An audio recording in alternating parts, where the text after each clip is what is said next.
Welcome to Stop It, the show for moms who are over the all or nothing mindset, stuck in burnout, and tired of thinking her body is the problem. Hey, I'm Emily Erb, health and fitness coach, exercise physiologist, and mom of two. And I'm your no fluff coach who will absolutely call you out, but always with love. I overshare, I keep it real, and I'm here to help you break free from restriction, rebuild trust with your body, and finally create results that last without losing your mind or your favorite foods. So if you've ever thought, I should be further along or I just need more discipline, stop it. This is your space for real talk, real tools, and real change. Let's do it. Hey, hey, hey. I am your host, Emily Erb, and I'm so glad to be here with you guys. And if you're wondering, am I crazy or is she just always changing the intro? No, you're not crazy, and I am. I am still figuring out what is working for me, resonating with me, landing for me. And so I hope this is proof to your brain that perfection is not required. It's an illusion. It doesn't even exist. And the only way that you can create clarity and figure it out is by taking action. And so that's what I'm doing. And I'm going to keep doing that until something really lands for me and resonates for me where I feel connected to it and I envision you feeling connected to it. So yeah, there it is. So I'm going to talk about something I haven't talked about yet, and I'm a little nervous, but also excited at the same time. And one of the most amazing things that I realize when I feel uncomfortable or I feel nervous to do something and I have fear coming up, it's a really great indication that I have reached my next level of growth. And it's the same thing for you guys. So whenever you start to feel, oh man, like this feels a little scary. Well, if you're taking new action and you're doing new things or you're learning something new and applying it and it feels uncomfortable, first, I just want to normalize that. Of course, it's going to feel uncomfortable. Like whenever you do new things, you are going to feel uncomfortable. And just because you're uncomfortable doesn't mean you're incapable. And so I want to make that super loud and clear for you guys. Just because something is uncomfortable doesn't mean you're incapable. And the more that we take messy action and we try things out and we see what works, we see what doesn't, it's going to automatically create clarity because we don't get clarity without taking action. We can learn as much stuff as we want. You can have all of the knowledge, but knowing something and doing something are two different things, right? You can know and read up on how to learn how to swim, but if you actually don't take the steps, the action steps to actually learn it, you're never going to learn how to actually swim. And so this was just a little side note for anyone who is in it right now in their growth and feeling overwhelmed or confused and feeling super uncomfortable. I just want you to remember that you're exactly where you need to be and you're just at your next level of growth and it is uncomfortable and there are hard parts to it, but on the other side is absolutely beautiful. And in the book that I'm reading, The 5 a.m. Club, it talks about creating new lasting habits that you want and how that first level is really it's hard, right? Because you're deconstructing an old habit and habits are formed from a thought that just was repetitive in your brain until it became part of your subconscious. So you're deconstructing an old belief that your brain is like, whoa, whoa, whoa, this is very uncomfortable. This is not safety. It's seeing it as a threat to your survival. And if you've been listening to me long enough, you know that growth is not a threat to your survival, right? Physical survival. And so that first stage is definitely hard. Taking that first step is really hard. And then when you start taking that step and you take action, the messy action is also really uncomfortable, right? As you're starting to create clarity, there are hard parts to that. You're in the weeds, you're in the messy middle. But then once you continue and you persevere and you continue to grow the grit that it's required, the resilience that is required for you to move through it, you come out the other side and it's so beautiful. And the willpower that you use to get there, you don't need anymore for that new habit to form and to stick. It's just going to be part of your comfort zone. And then you take that willpower that you used and you get to apply it for another level of growth. And what I'm learning is for when you get to the top of one mountain is the bottom of a next, and that's growth. And it's such a beautiful, hard, uncomfortable, fulfilling ride. And it's something that I want for you. I want you to experience growth because that is the ultimate journey that humans need and want is to be on this growth journey. So that I wasn't even going to talk about that today. It was just I felt it to speak it because I have been in the messy middle. I've been and I currently am in the messy middle of my current growth, and it is super uncomfortable and it can feel really hard at times. But when we can start to shift the perspective, when we feel like, okay, this is a problem that I keep having, reframing the word problem to seeing it as an opportunity, right? We see problems as an opportunity. And these opportunities, even though they're hard and uncomfortable, they're an opportunity for us to grow, an opportunity for us to learn. And when we're growing, we're thriving inside, right? Think about a time when you learn something new and you start to take new action and it feels so good. And you're just like, oh, this feels so amazing. I feel so aligned in my true self and it feels amazing, right? And when we're growing, think about how we show up differently in the lives of people that matter most, right? Our children, our spouses, our family, our friends, our career goals, like all of the things, our health and fitness goals. And so I just wanted to share that with you guys. That has been weighing on me and something that I'm working through. And I just wanted to share a few little insights that have been helpful for me on the way. And let's get into it because and maybe that was my brain trying to avoid this conversation because I have been on the fence of do I talk about this? Do I not? And I decided that I do want to talk about it. And the topic today is talking about GLP-1s. I said it. And really I had to collect more research on GLP-1s.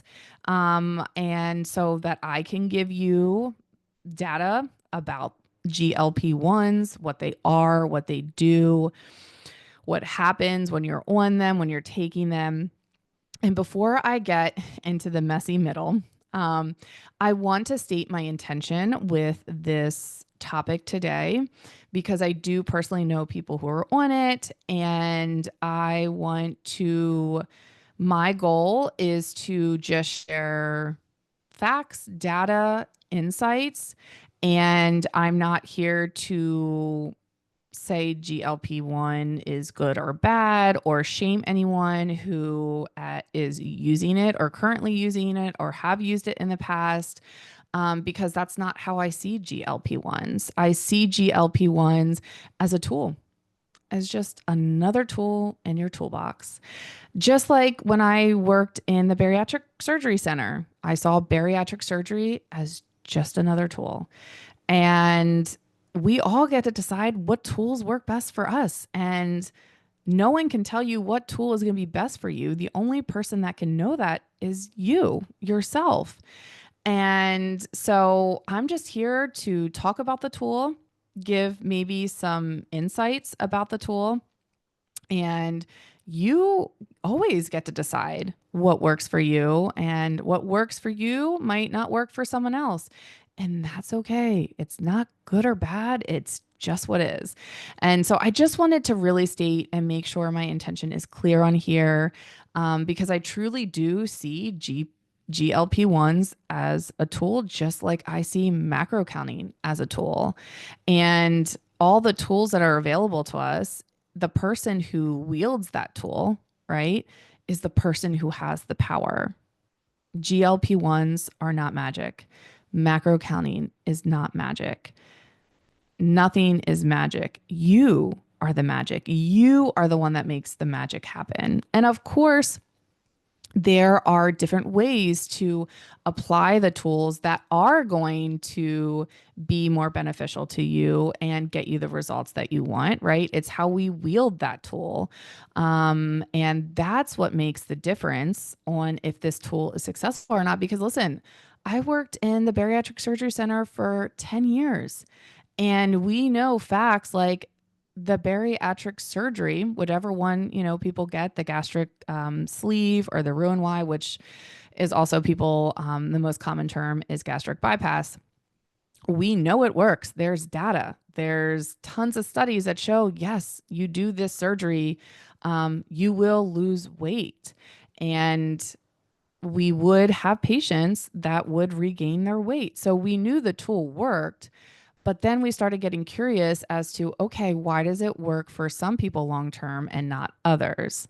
And it's the same thing with GLP-1s. We're seeing that as well, where people are regaining their weight when they're going off the medication or they're plateauing. It's not working. It's not effective anymore. And so we are seeing that. We are collecting that data. And we start to ask, okay, well, what's the difference? Like the people that are using whatever tool they're using, macro counting, GLP-1s, surgery, using different types of diets, whatever that is, the ones that get lasting results, well, what's the difference? And that's where me as the scientist, I love to do the research. I love asking the questions. I love to figure out like, okay, I want to look at the people who get long-term results because that's what I want. And that's what I want for my clients. So I look to see what are those people doing versus the people that continue to lose the same weight over and over again. That's still going a little off topic here. But and so let's jump in to what GLP-1s, what that is. GLP-1 is actually a hormone your body naturally makes in your gut after you eat, and it helps regulate blood sugar, appetite, and digestion. So in your body, GLP-1s, this hormone, it signals fullness. So it tells your brain, hey, I'm satisfied. So you don't keep eating more than your body needs. So when people are taking these medications that act as a GLP-1, it helps them feel fuller longer. It helps them create naturally a caloric deficit, right? Because they're eating less because their body is sending that signal, hey, I'm full. Okay. It also is going to help slow your stomach from emptying. So food stays in your stomach longer, helping you feel fuller longer and controlling your blood sugar spikes. So it also will help boost insulin when needed. So it helps your pancreas release insulin when your blood sugar rises, which is a good thing. And it's going to reduce glucagon, which is a hormone that raises blood sugar. And then GLP-1 will lower it when it's too high. So think about GLP-1 like a really smart messenger. It tells your brain and body, hey, just eat enough, release insulin carefully, and don't spike your blood sugar. So some common types of GLP-1 medications are semaglutide, Zepbound, Wegovy, and that's just to name a few. They're coming out with a bunch more as well. And so that's what these medications are doing is they're acting as the hormone in our body that we already naturally make. And they do work. Studies are showing that there is improved metabolic markers such as better blood sugar control. So people are lowering their A1C. They're going from pre-diabetic to not reducing their blood pressure and improving their cholesterol and triglycerides, which is fantastic because that's going to help lower risk of cardiovascular disease, which is the number one killer of Americans. So that's fantastic. It's going to help reduce inflammation. Um, so it's not only supporting metabolic function, but also potentially cardiovascular, liver, and even cognitive health. So it works, and it is helping to improve your overall health, right? Because if you're losing weight, then naturally, yes, you're going to decrease your risk of cardiovascular disease. You're going to decrease your risk of cancer. You're going to most likely help improve your blood pressure and improve cholesterol and triglycerides, right? Like these are all things that we've heard about, we know, and that's why a lot of times when we want to improve our health, the first thing that we look at is naturally, well, do we need to lose weight? Do we have too much percent body fat on our bodies? And what's a really effective way to do that? So there it is. GLP-1s, they are a useful tool. They are working, right? Studies are showing that. So I was curious because I know when um, our bariatric surgery patients, when they would get surgery, right, their appetite would go from like hungry, they're eating a lot more calories, and then they have surgery and their appetite is completely suppressed. They're barely eating because of their surgery and the change in their physiology that they had done. And so they dramatically are cutting their calories down. And when they are doing that, they're at the highest risk of losing lean muscle mass. And you don't have to have surgery to be at a risk for lean or losing lean muscle mass, because naturally when someone is in a caloric deficit, whether you're using GLP-1s as a tool, surgery as a tool, macro counting as a tool, different types of diet plans as a tool, you are at the highest risk of losing lean muscle mass. And we don't want that to happen. Okay. And we're going to go into why. So I wanted to get curious because when someone loses weight quickly, a lot of times it will show that you are losing fat, but there's a good bit of that weight that's coming off that's lean muscle mass. And I'm going to go over why that's important. So I wanted to figure out like what's happening with people who are taking GLP-1s and having fast weight loss results. Like what's happening inside their body, what's changing in their body composition. And I found a study that shows that lean body mass reduction ranges between 20% to 50% of their total weight loss. So it is similar to bariatric surgery. And so when people are using GLP-1s, I'm not saying everyone, I don't know, what they're doing differently, but they are showing that there's a 20 to 50% of lean body mass reduction of their total weight loss. And that does, for me, as an exercise physiologist and a health coach and someone who's been working in the health field for over 15 years, that does put up a little bit of a red flag for me just from that standpoint, because I I don't personally want to lose lean muscle mass, and I don't want you to lose lean muscle mass. And here is why. This is why I don't want anyone losing lean muscle mass, or really just trying to minimize the risk of losing lean muscle mass when you are losing weight. Okay, because sarcopenia is the progressive loss of muscle mass, strength, and function that happens as people get older. Okay, so that's what sarcopenia is. The progressive loss of muscle mass, strength, and function that happens as people get older.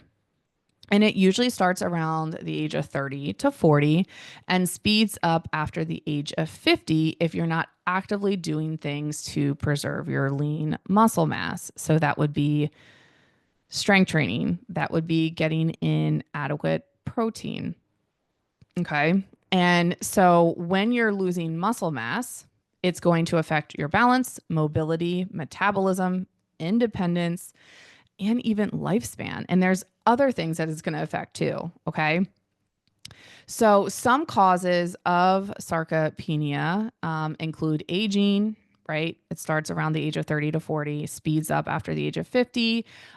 Inactivity, so not strength training, not moving your body, not doing resistance training, low protein intake, so not getting in enough adequate protein to help preserve that lean muscle mass, hormonal changes. So when women are going through perimenopause, there's a lot of shift with estrogen, which also will affect maintaining our lean body mass, muscle tissue, and sometimes chronic illnesses. Okay, so I want you to think of it like this. If you don't use and feed your muscles, you start to lose them.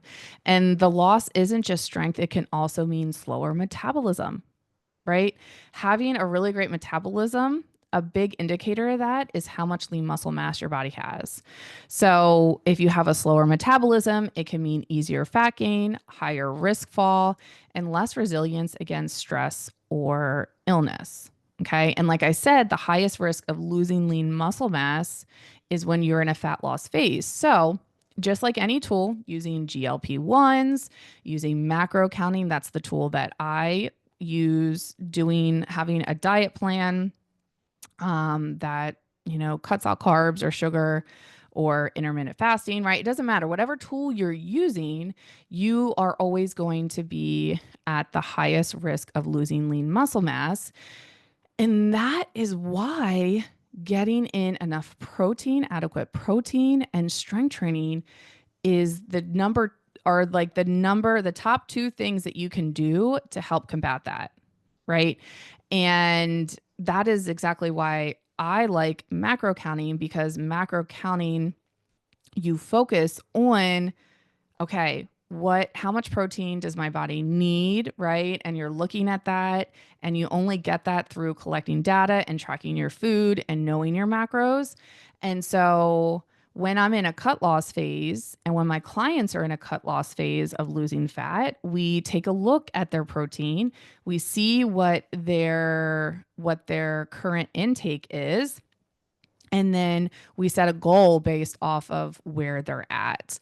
And so it's not a crazy jump up, right? A lot of women, based on my experience and statistics, a lot of women are not nearly eating enough protein. I've had majority of my patients coming to, not patients, well, patients and clients. I would see the average of like 50, sometimes less than 50 grams a day. And so the reason I bring this up is because if you are using GLP-1s as a tool for fat loss, you really want to make sure that you are prioritizing protein. And because you're getting fuller quicker, and that's how we would see our patients with surgery when they use that as a tool, we always encourage them to prioritize protein first. So you are ensuring that you're getting in protein before you get too full and can't eat anymore. And so if you are using GLP-1s as a tool, I highly, highly encourage for you to track your protein, your current protein intake, and see where it's at. And you can actually use macro counting as an additional tool when you're using GLP-1s so that you can ensure that you're eating enough protein, and you're also setting a sustainable goal so you can be consistent with hitting your protein goal. Okay. And another fact that I just wanted to share, I really got into studies. I love, because I just want to learn. The more I can learn, excuse me, the more I can grow, and it's just amazing. But there was a study that showed that adults that were over 40 and plus, showed that sarcopenic individuals had nearly doubled the odds of being hospitalized. Back to sarcopenia,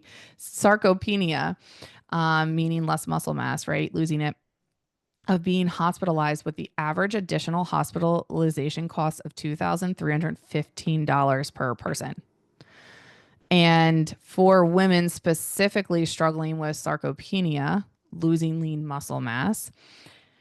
$933 it costs for women per year. And that doesn't even include if there's any hospitalization cost. So if they don't go to the hospital for and something relating to sarcopenia, they're still paying $933 a year struggling with it.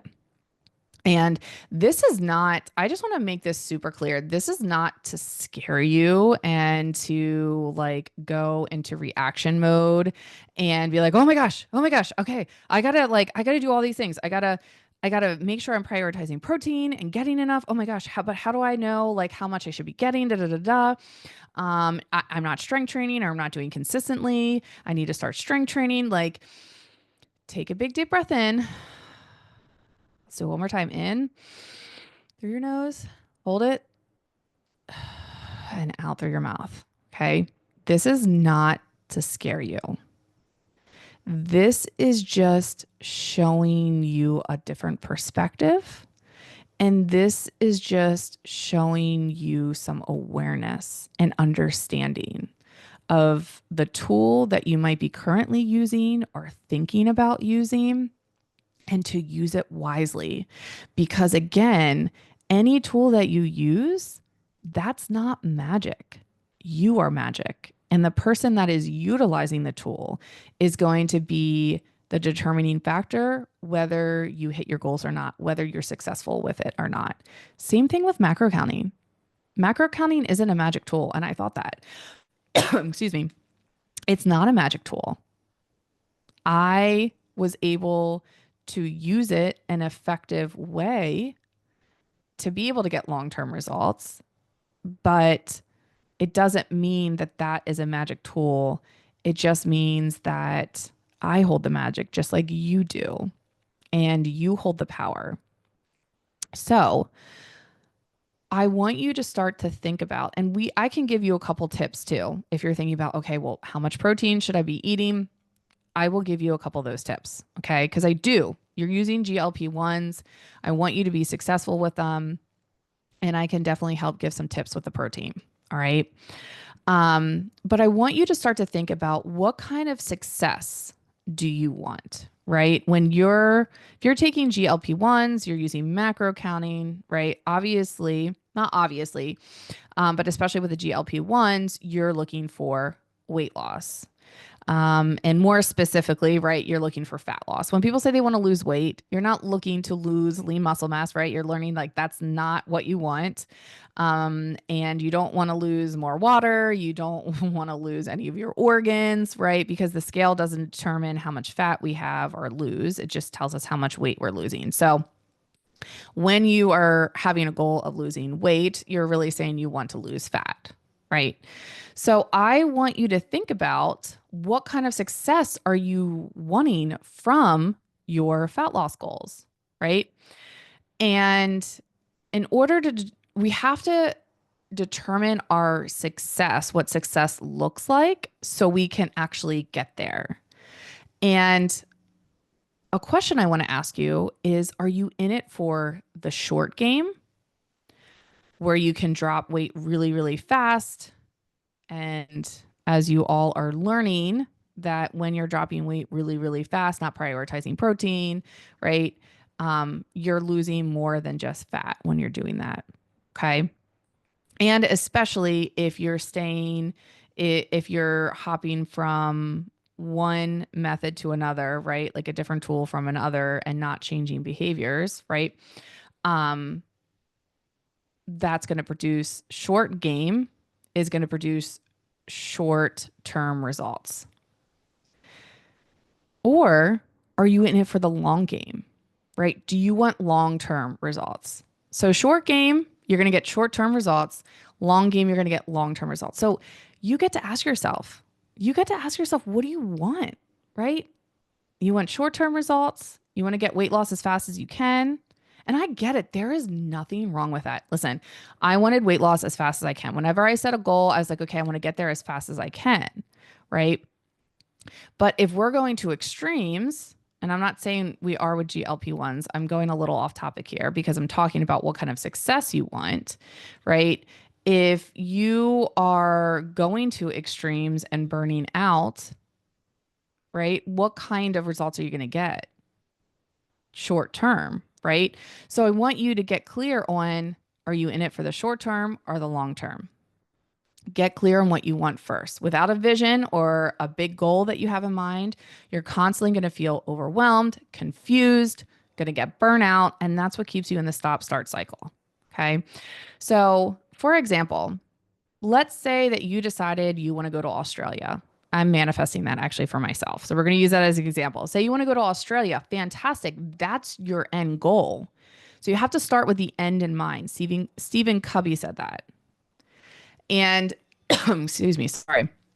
So when you start with the end in mind, then you can work backwards to figure out, well, how do I get there? What are the steps that I need to take? And if we're thinking about it in a fitness perspective, right, you have to start to ask yourself, okay, well, if I want long term results, because that will equal long term, or if I want long, if I'm in it for the long game, then that's going to give me long term results. What action steps do I need to take? Who do I need to become when I do that?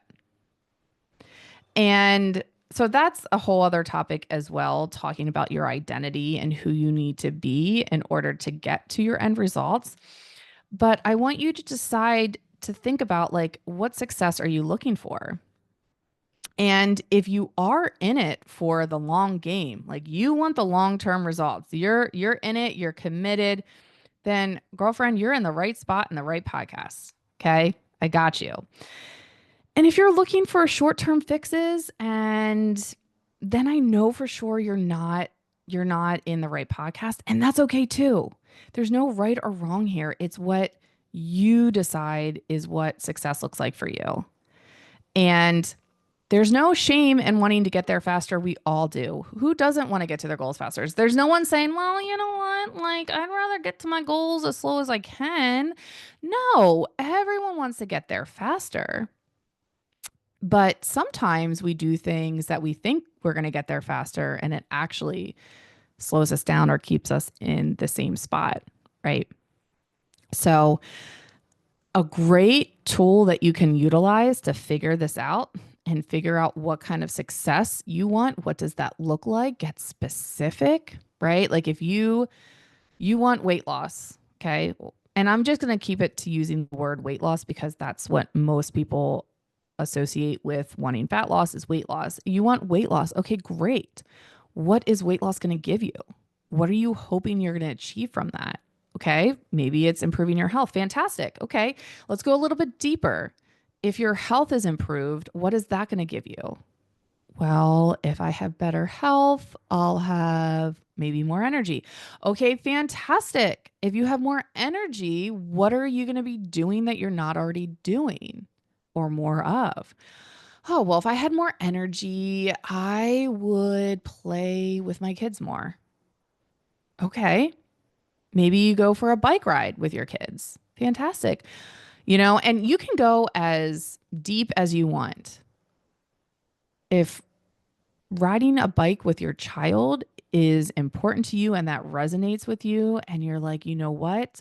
I'm looking at the bigger picture. And at the end of my journey of parenthood, I want to build a beautiful relationship with my children. So when they're adults, that we can have this beautiful relationship. And spending time with your kids and having quality time with your kids and being present with your kids, maybe that's your idea of success to get to that end, that ultimate goal, right? So, and it might feel a little uncomfortable doing this at first. So, journaling is a really great way to start and just start asking yourself these questions like, what does success look like for me? And once you figure out, like, what do you want? Get clear on it. Keep asking the same question over and over again. Well, what would I get from that? What would I get from that? What would I be doing? What would that look like? What would that give me? Until you get to the answers that just really make you feel alive. And you'll know it when you get there. You'll know it when you get there because whenever I talk with my clients, it's one of the first things that we will talk about. So we don't just jump right into macro counting. It's so much more than that. We talk about what are their goals, what are their dreams, and we get down and dirty and we figure it out. And when I see that in my clients, and I see their face shift from like, well, I want weight loss, and then we get down to like the deep core of really what they want. I can see it light up on their face, the way they talk about it, they get so passionate. And then it's like, okay, that's how you know you hit it. That's how you know how you are defining success. So I want you to try it out. I want you to be brave. I want you to be courageous. I want you to know that even though if journaling is new to you or you haven't done it in a while, that just because it feels uncomfortable doesn't mean you're incapable. And journaling has been a really effective tool that I use every day now. It took a little bit of time to build up that consistency. And I have realized it is how I get to the root of a lot of things in my life. And when I'm having a question like this, what kind of success do I want? The best way for me to figure it out is writing it out and figuring out what do I want. And I would love for you guys to try that. Give it a shot, see how it goes. So I did say that we are going to talk about protein a little bit. If you are using GLP-1s and now you understand the risk of losing lean muscle mass when you're losing weight quickly, and especially it's an appetite suppressant. So you're naturally not going to want to eat as much. And whenever you're in a caloric deficit, okay, whenever you're in a caloric deficit, you're going to eat less, right? You're going to eat less nutrients. So someone who is eating 1,200 calories versus someone who's eating 2,000 calories, who's going to get more protein? Most likely the person eating more food. Okay. So coming from that standpoint, understanding that as a as an effect of using this tool, you are going to have eating less calories, right? It's the same thing with macro counting. You're using macro counting to create a caloric deficit. The reason why macro counting actually would pair really, really well with GLP-1s is that it would then help you to focus on your protein and know where to start. How much protein will help you preserve the lean muscle mass, because macro counting, it maximizes fat loss while minimizing muscle loss because you're prioritizing protein, which is fantastic. Okay. So you can use GLP-1s as a tool and at the same time using macro counting as a tool. So if you don't know how much protein you're eating, I highly, highly suggest start there first and start tracking your protein. And you can download a tracking app. I recommend Macros First. It's such a great, easy app to use. If my mom can use it, anyone can. I got a little bug in my throat there. I'm going to take a little sip of water. Mm. But yeah, that would be a great way to start. You're like, okay, well, Emily, I get that. I'm using GLP-1s. Fantastic. Love that for you. It's working. Love it. You're like, I don't want to lose lean muscle mass. Fantastic. I'm glad that you're in that journey with me as well, not wanting to lose lean muscle mass. And you know that strength training is going to help with that and also getting in enough protein. And so let's start with the protein. And great way to figure that out is figuring out how much protein are you currently consuming. And the only way you figure that out, listen, the only way you're going to figure out how much protein you're currently consuming is to track, is to create awareness, right? You can't just guess it. You can't be like, oh, I probably get like 50 grams. How do you know unless you're tracking the data, unless you're collecting the data? Okay. And so, because if you would you ever go to court with one piece of data or with a lot of data, right? And when we use our emotion to determine our answers, it never ends well, right? It just doesn't. So we don't want to use emotions. We want to use data. Okay. We want to use facts to prove a point or to see where we're at. And so download a tracking app. If you don't have it, you can do old school style and use a diary, a food journal. You can definitely do that.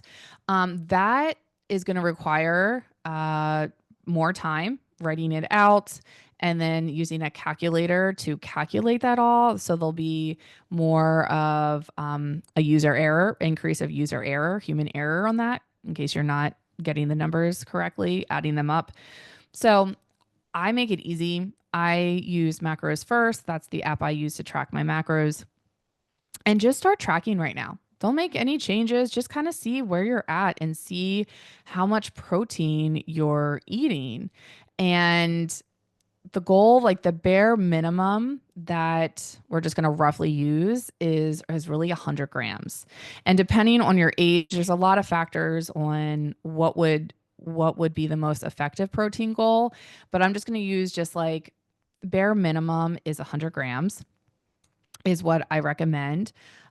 We can now there's a little caveat to that. So I like to, that's just like a good standard to use is 100 grams. But you're like, Emily, well, what if I log my food and I notice that on average, I'm only getting 50 grams of protein? Okay, fantastic. Where you are now is exactly where you need to be. Okay. And so that's fine. You don't have to freak out. You don't have to lose it.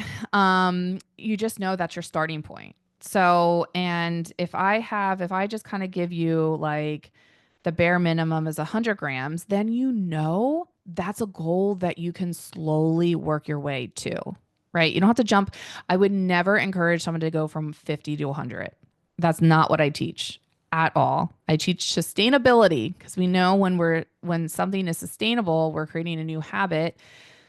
Being consistent is required to create new habits. And if you're going from 50 to 100 grams, that's a pretty big jump. And so I know that that would never create a long-term habit for you to get to or to eat 100 grams regularly. So if you are at 50 and you know you want to work up to 100, and that would be the minimum. The number that you can use different multipliers to figure out your protein goal. You just take your current weight and then multiply it by a multiplier. So you could take, if you're 180, you could do 180 times 0.8, and that would be like more of the higher end for people. So um, I would just look to see what you're eating right now. And if you're under 100 grams, then slowly increase your goal to get to 100. And then once you get to 100, and if you're already at 100, you could increase that depending on your caloric deficit. But I would 100%, I would really, really encourage you if you're on GLP-1s is to look at your current protein intake. And the only way you know what your current protein intake is to track the data. Collect the data. Let's look at the data. Let's see how much protein you're getting. And if you're under 100, I would really encourage you to slowly increase that. And a great way to do that before you get too full is to start with protein. So your meals and your snacks, start with protein first as your main source, and then build the rest of your food around that. So then that way you're guaranteed to get in protein at each meal. So it's going to be a lot easier for you to hit your goals. If you want to learn more about macro counting and how to really find a good customized number for you for protein, I do have my macro starter kit absolutely free. And that will give you the calculations on how to set your protein goal. But I just kind of give you a quick overall, quick and easy, simple, because I want that to be quick and easy and simple. But if you want to learn more about macro counting or you're curious about that, my macro starter kit is available to you for free. I can put the link in the show notes. And this was not this was not a plug about macro counting. It's just a really useful tool that can actually really, really complement using GLP-1s just for the fact that you do want to make sure you're getting in adequate protein to maintain that lean muscle mass when you're in your caloric deficit and really suppressing your appetite. So, all right. I trust that this served you. I hope that you learned a few new things here, maybe planted some seeds, maybe shifted some perspective, maybe challenged some current beliefs. Um, and if you didn't, that's okay too. But hopefully, one of those things that happened for you. And I am going to leave you with my favorite saying. I totally believe that life is happening for you. And I can't wait to see you guys in next week's episode. I hope you guys have a fantastic day. And thank you so much for listening. And thank you for entrusting me in your health and fitness goal. I know trust is hard to earn, and I really appreciate it. So I hope you guys have a great day, and we'll chat later. Bye.